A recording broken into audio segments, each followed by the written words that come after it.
caros irmãos espíritas, queridas amigas e amigos que nos honram, estava meditando hoje sobre os imensos danos causados pela pandemia e recordando-me de Jesus, que nos ensinou a tirar sempre o bom do lado mal, constatava a excelência que nós estamos logrando com a presença desse vírus temerário. Não é porque isso possa representar perigo que nos leva ao temor. Perigo sim, porque qualquer um de nós pode ser veículo do terrível vetor da morte. Às vezes contaminamos-nos e não temos sintomas. Enquanto não se instaura a doença, nós estaremos transmitindo-a a pessoas inadvertidas. Pela precaução e pela recomendação das leis que regem a questão de saúde em nosso país, atendemos às orientações e estamos em nossa casa com muitas atividades, aliás. Quando pretendemos servir ao Cristo, sempre temos muito labor pela frente. Dessa forma, eu meditava de um dos grandes benefícios, que é a volta ao lar. A vida moderna, com a sua tecnologia avançada, ao mesmo tempo com as suas propostas de repouso, de espairecimento, estava nos retirando totalmente da família. E graças também aos recursos tecnológicos, agora muito bem utilizados, como neste momento, estávamos em contato com os nossos familiares através do WhatsApp e de outros recursos tecnológicos, faltando esse calor da convivência pessoa a pessoa. Então esse é um benefício que considero de grande valor, porque a família é a alma da sociedade. E quando a família enferma, apresentando dificuldades e problemas, a humanidade também se desorganiza. Daí podemos tirar desta pandemia tão trágica, mas também com razões muito próprias, algumas delas que nos escapam. Miremos, por exemplo, a tragédia da depressão. Nunca na Terra houve tanto progresso. O PIB das grandes nações é muito alto. Nada obstante, as pessoas suicidam-se, dominadas por angústias, por tormentos de vária índole. E há poucos dias fiquei muito comovido quando, atendendo antes desta fase grave, uma mãe me dizia chorando numa terça-feira: ore por mim, porque no sábado passado minha filha de 13 anos suicidou-se. E eu comecei a pensar, haverá algum motivo para que uma jovem que ainda não viveu, porque aos 13 anos a sua organização biológica ainda não está perfeitamente adequada para a existência.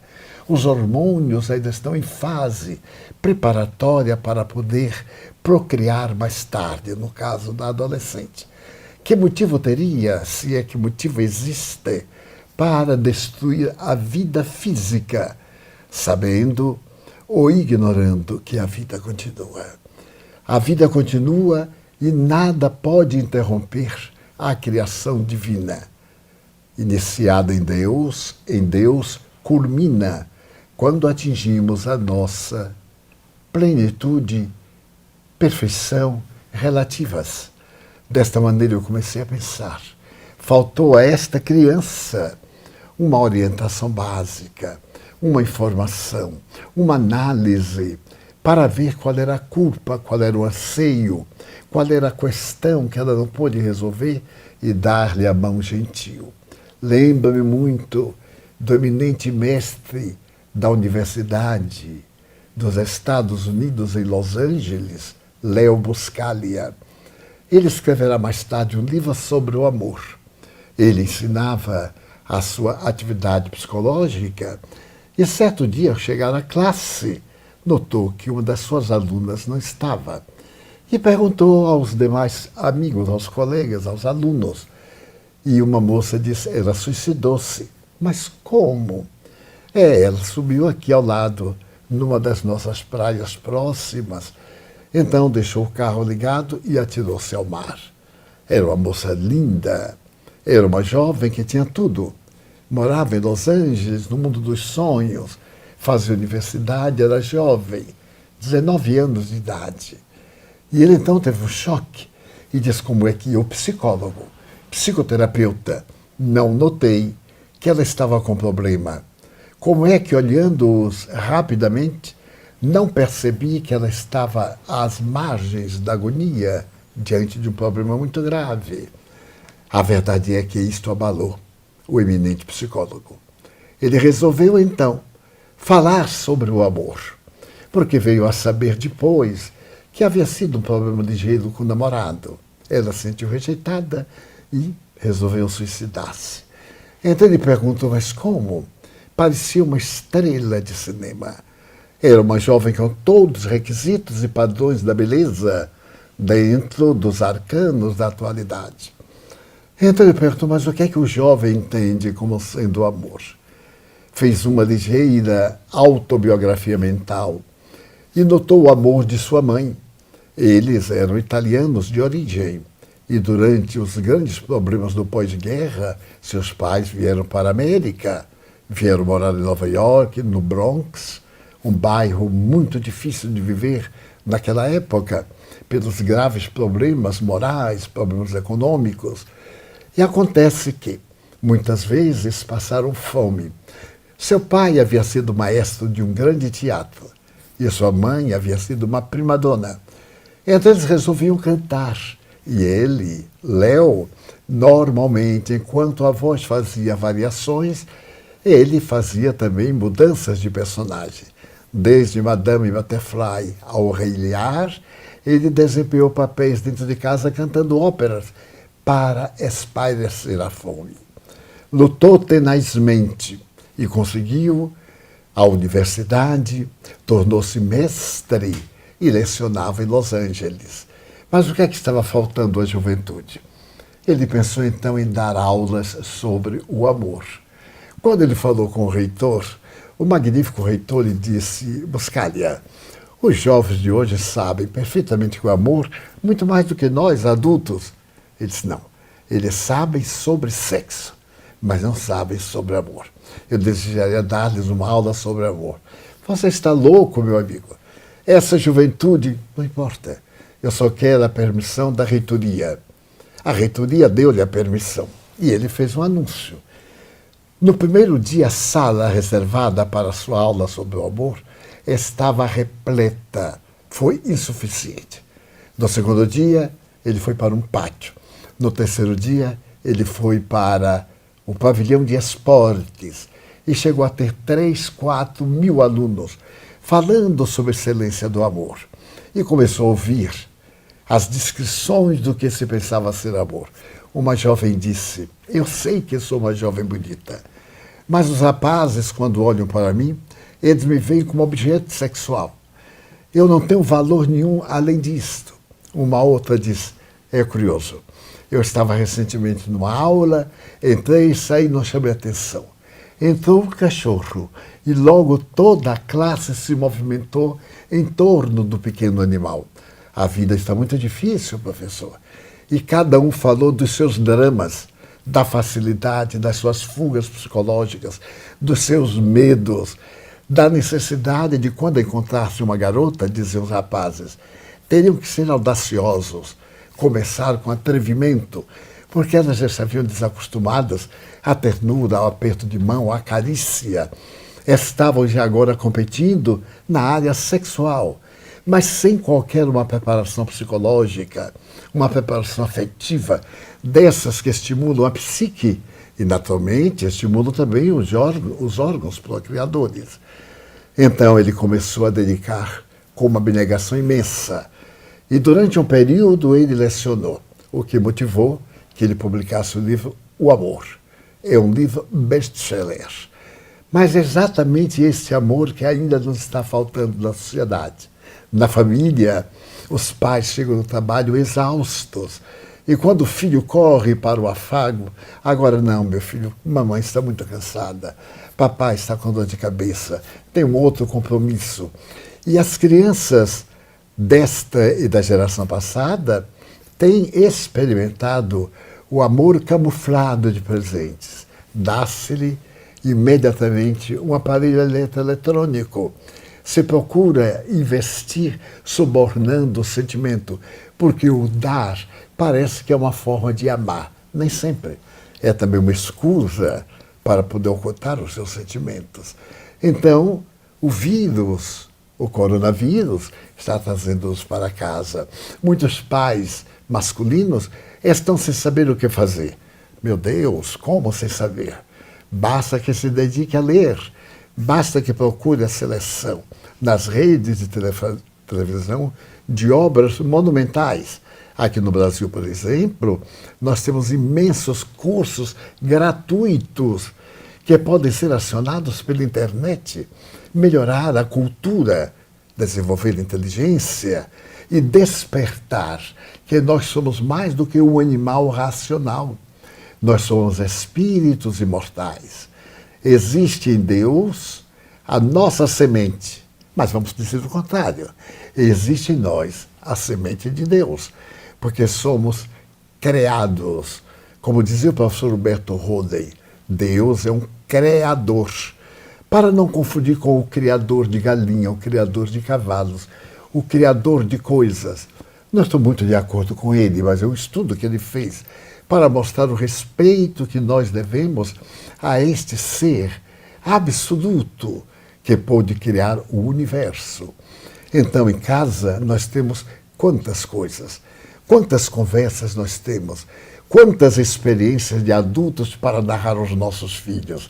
Eu me recordo da minha mãe, eu deitado no seu colo, e ela, como dizemos aqui no estado da Bahia, me catava cafuné. Isso é, acariciava a minha cabeça, enrolava no seu dedo o meu cabelo, que já era muito ondulado, e me contava, na sua humildade, as velhas lendas do Boitatá, do Saci Pererê, e daquelas histórias que fazem parte da alma brasileira, e de que Monteiro Lobato, o grande escritor, foi um grande divulgador de toda essa história mitológica, ancestral, da nacionalidade querida. Então nós temos o que fazer em casa, projetos, programas, consertar móveis, procurar pintar a casa, repintá-la, procurar trazer para dentro dela aquilo que nos dá conforto. Pois, curiosamente, nestes dias, que seriam chamados dias de ócio, o meu e o tempo de muita gente ficou mais escasso, porque mais atividades estão ocorrendo e nós estamos correndo para poder atendê-las. Então, é necessário que procuremos fazer um esforço para podermos sentir a alma da vida, a grandeza da vida, procurar ir ao jardim, quem o tem, olhar a semente, o milagre da semente. Mas que não tem, colocar à porta da casa, à janela do apartamento, um vasilhame para pequenas flores. Procurar viver a grandeza deste momento. Vai começar um novo período em nosso clima. Estamos acabando o verão, então nós estamos preparando-nos para o momento grandioso da primavera. É mister que também desabrochemos. As flores não sabem que o vírus está destruindo vida e por isso mesmo os campos estão reverdecendo. As árvores estão abençoando a natureza com o espocar de flores variadas e a doçura suave dos perfumes. É Deus. Neste cromo, nós vimos a presença de Deus através de mil coisas. E estamos reconquistando o amor à família, os cônjuges. Teremos a oportunidade de conversar. Normalmente estamos tão cansados que nos deitamos, cada qual das costas, quando assim ocorre. Ou então busca uma carícia ligeira para atender às exigências orgânicas e às emocionais, aquelas que dizem parte do coração. Uma boa conversa, a declamação de um poema, uma música, mesmo mal cantada, quando é dirigida eternamente a uma pessoa amada, tem um encanto que nós não podemos ocultar e nos eterniza o sentimento da amizade, que é tão curiosa, a amizade infantil. A criançada em casa escreveram-me hoje 2 pais. Nós esperávamos que os nossos filhos nos dessem tão bela companhia. Estamos apaixonados pelos nossos filhos, um menino e uma menina. Outro me escreveu: não sei o que fazer para acalmar os meus filhos. Ame-os, atenda-os, tenha um pouquinho de paciência e os conquiste. E terá a grande surpresa de ver a doçura que existe na sua alma terna, ingênua. Conte-lhe histórias. Conte-lhe as velhas histórias de pescadores. É que vale dizer, as fantasias, os exageros. Isso faz toda a parte ética da vida familiar.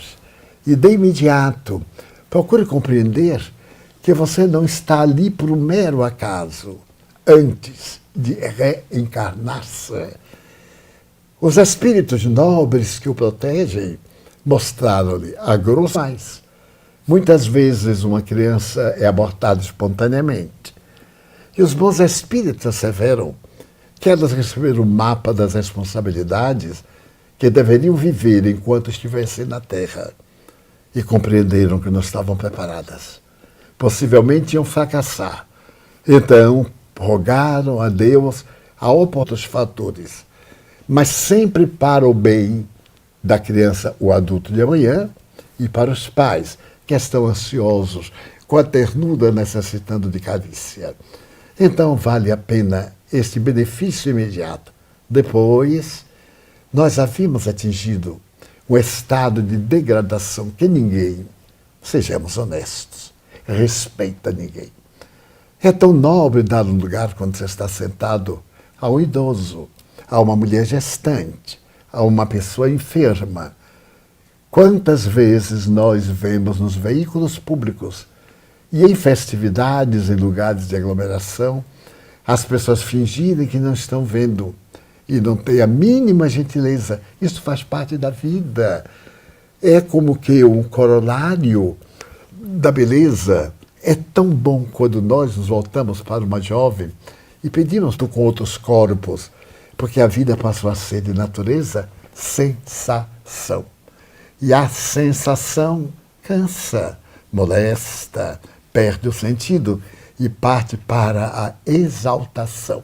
A exaltação cansa. Então nós partimos para as aberrações, para poder atender às nossas necessidades. Eu vi há pouco na internet, também de menor idade, um grupo que vai para o apartamento às 5 horas da manhã.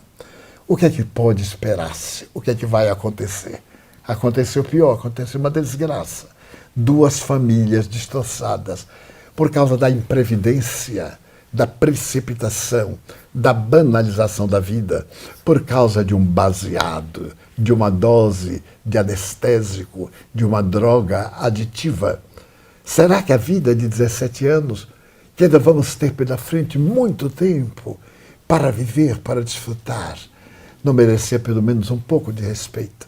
5 horas da manhã são uma hora muito propícia para a criminalidade. E assim, nós vimos os grupos, às sextas-feiras, os lugares de encontros, os barzinhos na calçada. Nenhuma censura de minha parte. É encantador. Às vezes passo pelas diversas cidades desse dia e os vejo e me apiado. Quantas meninas lindas, vestidas sem pudor, propiciando o sexo. Homens também semidespidos, trazendo drogas e assim por diante. Para onde foi o sentido da nossa vida? Se a religião não nos satisfaz, é a arte nobre de conhecer, de penetrar no conhecimento para podermos vivenciar. Então vem a filosofia espírita, abre os painéis da imortalidade e demonstra a sobrevivência da alma. diz que nós estamos numa terra que é uma escola abençoada. Eu completaria um hospital-escola, porque sendo almas doentes, para aqui jornadeamos a fim de curar as nossas mazelas antigas, mas ao mesmo tempo aprender luminosas páginas de elevação, de sublimidade. Desta forma, estes dias que estamos tendo a oportunidade de ficar no lar e que são breves, em alguns lugares 2 semanas, em outra 3, 4, o tempo que se fizer necessário, ganhemos esse tempo, esculpamo-lo dentro de nós, aprendamos algo para depois, quando os dias voltarem à normalidade, não à normalidade anterior, teremos uma outra normalidade. Bin Laden mudou o mundo com a destruição das Torres Gêmeas de parte do Pentágono. O terrorismo internacional tomou conta da Terra. Os lobos solitários ameaçam o mundo e a cada dia nós vemos o espectro do terror. Mas agora, um vírus mudou também a forma sociológica. Nós agora temos que aprender a viver de maneira diferente, porque agora olhamos o outro como ele trazendo vírus e nos afastamos. A recomendação é de uma distância de 1,5 metro, mas que não preservemos esse 1,5 metro após passar a periculosidade viral. Consideremos que nós somos animais gregários, que necessitamos do calor, da presença, do toque, necessitamos do corpo, ainda para intercambiar muitos hormônios da plenitude psíquica e espiritual. A filosofia espírita vem nos dizer que nós somos imortais. Nós vamos encontrar a plenitude e teremos oportunidade de reencontrar os afetos que nos anteciparam. Se alguém da sua família, uma pessoa querida, partiu vitimada pelo vírus, embora o óbito no Brasil ainda esteja muito reduzido, não se desespere. Você vai encontrá-lo, reencontrar. Assim que ele se recupere, ele voltará, porque é da divina lei a vitória do amor. Uma das coisas mais belas são as narrativas. Os gregos, os romanos, todos os povos têm na galeria das suas mitologias, as suas fábulas, as suas narrativas, páginas de incomparável beleza. Narra-se, por exemplo, que na cidade de Olímpia, na Grécia, pré-cristã, havia o templo dedicado a Zeus.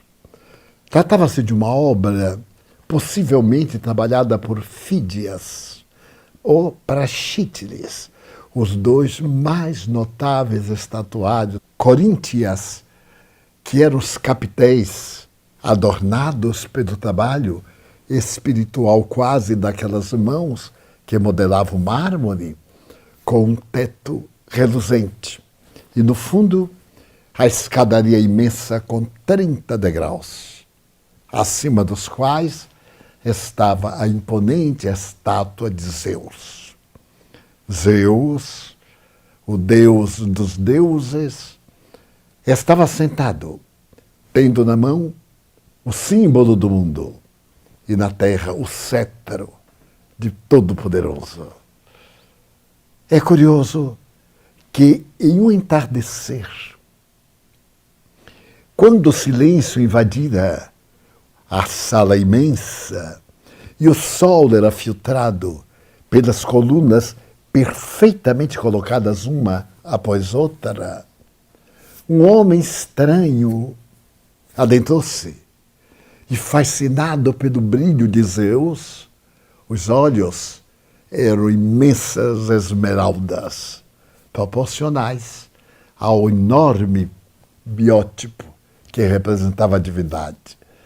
E o estranho, fascinado, foi atraído até a escadaria e, vendo Deus adornado de gemas preciosas, ajoelhou-se e começou a lamentar. Sou ladrão, eu ladrão, mas estou cansado, Senhor.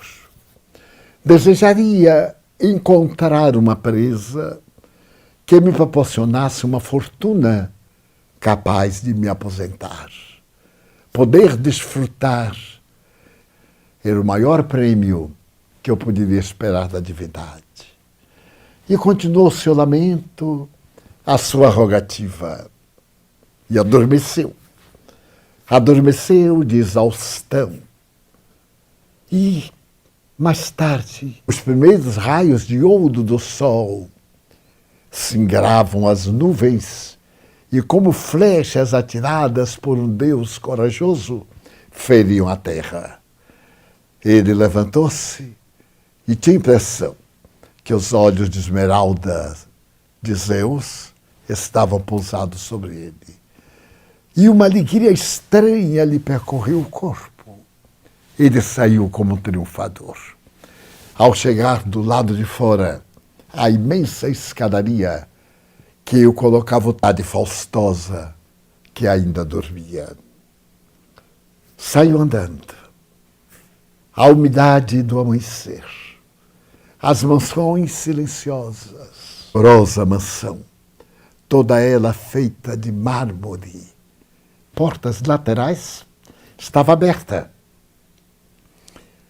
Se aquela porta aberta lhe poderia propiciar qualquer coisa. Aproximou, adentrou-se. Parte em escuridão, parte clareada pelo sol. E por instinto foi na direção da alcova onde normalmente estão as joias e onde normalmente os donos estavam várias joias, pulseiras, anéis, colares e outros objetos de alto preço. Ele raciocinou com mais descuido para viajar novamente. Ou não interessava. Ele procurou ouvir vida.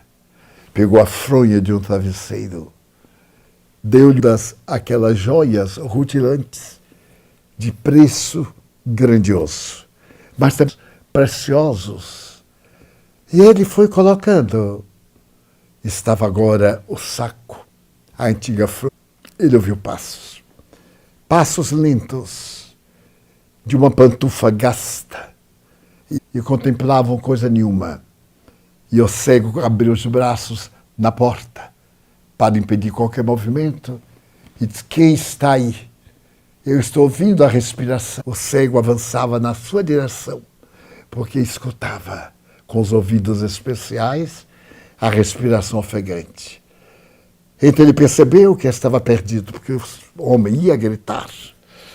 E então não pensou duas vezes, golpeou o ancião, que recebendo aquele fardo na cabeça, tombou, o sangue escorreu em abundância, ele saltou o corpo. Certamente o homem não havia nenhuma testemunha. Ele agradecia a Zeus, que a estada era muito longa, precisava de repouso. E uma velha muralha. Não teve dúvida. O cansaço, o sono. E ele dormiu. Dormiu e sonhou. Sonhou que estava de pé e Zeus lhe apareceu. Zeus lhe apareceu e disse: sai daí. A muralha velha vai tombar sobre a árvore. Choveu. O terreno está úmido. E a muralha está sem base. Foge!